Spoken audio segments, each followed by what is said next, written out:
Осмото десетилетие в историята на българското кино е един важен период, не само защото българската кинематография в онези години достигна максимума на своите производствени възможности. Тогава бяха създадени ярки филми, които излязоха на широк екран. Много от тях получиха международни отличия и всичко това говори за зрелостта на българското кино. Но когато се връщаме към онези години, непременно трябва да спомена нещо изключително важно. През 80-те години се осъществи един изключително важен процес. Процеса на навлизане на една нова генерация в практиката на българското кино. Изобщо проблема за смяната на поколенията винаги е бил актуален, винаги е бил съпроводен с някакви трусове, с редица конфликтни ситуации. Важно е да се отбележи, че през 80-те години този процес премина някакси много леко, почти незабелязано за широката публика, защото една млада генерация кинематографисти създаде своите дебютни филми и успешно се вписа в търсенията на българското кино в онези години. Това не е случайен факт. В началото на 70-те години започна този процес и той е свързан с реорганизацията в ръководството на кинематографията. Още тогава беше създадена една план-програма, която визираше развитието на българското кино до края на 80-те години. Съгласно тази програма се предвиждаше обема на филмопроизводството да достигне до 50 игрални филма годишно. Нещо, което изискваше нови творчески кадри, които да поемат производствените трудности по реализацията на различните филмови проекти. И тогава, през 1973 година, към ВИТИС беше създаден киноотдел, който трябваше да подготви бъдещите режисьори, оператори, критици, изобщо хората, на които българското кино щеше да стъпи в 80-те години. Този процес е наистина сложен, защото за реализацията му бяха привлечени най-добрите български творци, които оглавиха различните класове по режисура, по операторско майсторство, по монтаж. Творци от ранга на Рангел Вълчанов, на Христо Христов, на Бинка Желязкова, на Въло Радев предадоха своя опит на по-младите, научиха ги на нещо, което е изключително важно, на творческа самодисциплина и на екипна работа. Нещо, което щеше да се окаже изключително благоприятно за тяхното съзряване като творци. Възпитаниците от първия випуск успяха да дебютират още в края на 70-те години и техните филми обърнаха внимание на критиката със своите художествени качества.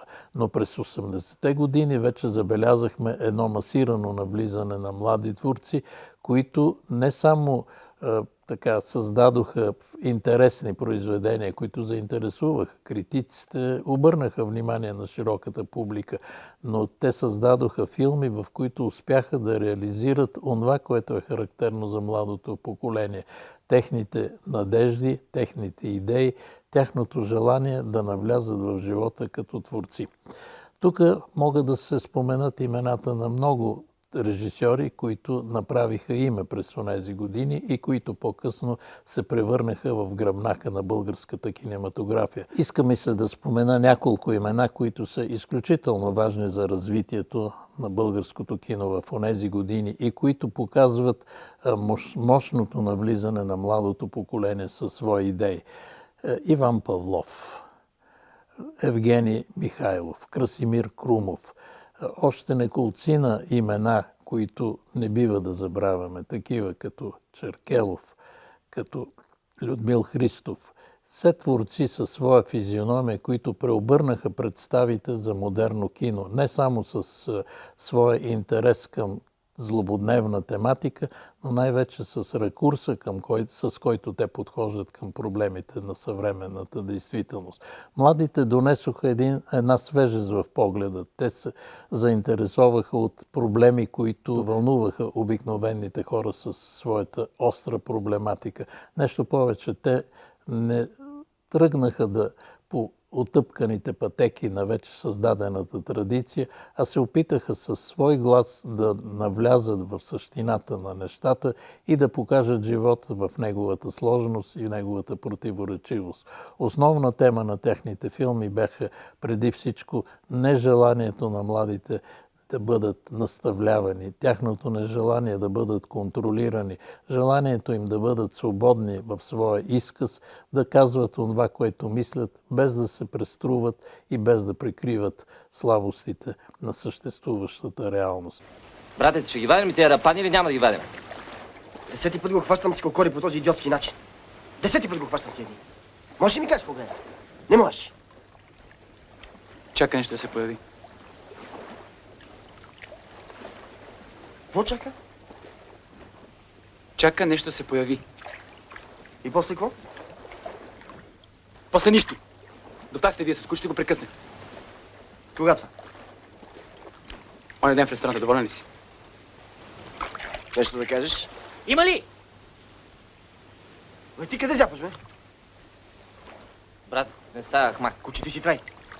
Къде зяпаш, тебе питам? За какво се карате? Ти къде беше? Кога? През това време, като ни се карах. Бях се загледал в оня пич. Тук съм. В камения пич. Нещо да кажеш? Ще ги вадим ли тези рапани или няма да ги вадим? Спокойно да ще ги вадиме. Лъчо, още колко? Още 6. Още 6, обаче там отдолу ще не ми харесва. Усетихте ли го, бе? Нищо не съм усетил. Нещо и Педро под скалите. Предърп. Таратанци. Аре за последно. Ако има, ако няма...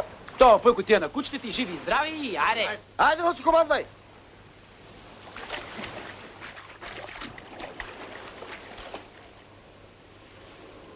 Всичко това превърна филмите им в едни мощни катализатори на процеси, които съвпаднаха по това време с движение в сферата на обществените настроения. Да не забравяме, че 80-те години преминаха под знака на перестройката, преминаха под знака на онова обновление, което дойде от изток с появата на Горбачов и неговите идеи.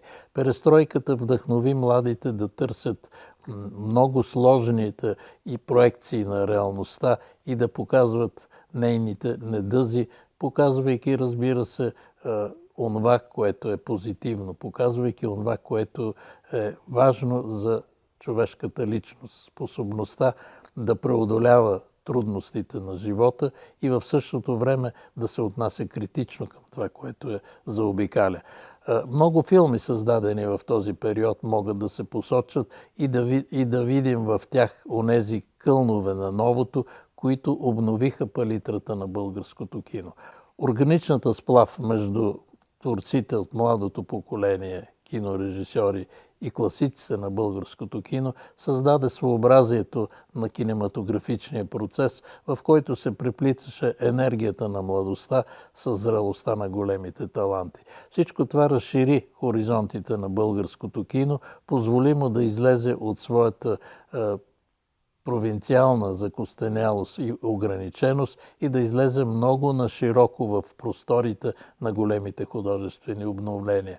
В онези години редица произведения белязаха върховете в развитието на българското кино и днес, когато обръщаме поглед назад, не може да не отбелязваме филмите, които бележат тези сериозни художествени постижения. Тук ми се иска да спомена няколко филма, които са изключително важни от тази гледна точка.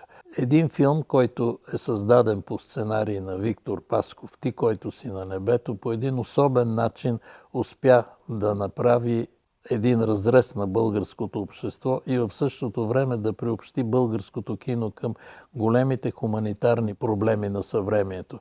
Този филм успя да разчупи тематичните рамки и да навлезе в широките простори на философския размисъл за смисъла на човешкия живот, за подлостта, за красотата, за извисеността на духа, на всичко това, което превръща духовния човек в фактор за развитие на обществото.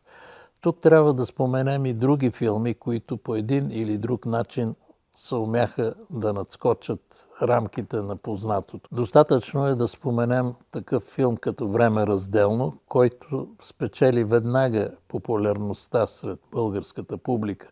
Нещо повече, при една анкета, вече създадена в наши дни, българската публика определи този филм като филм любимец на зрителите у нас. И това не е случайно, защото сценарият на филма, създаден по известния роман на Антон Дончев «Време разделно», по един особен начин навлезе в темата за историческата съдба на българската нация.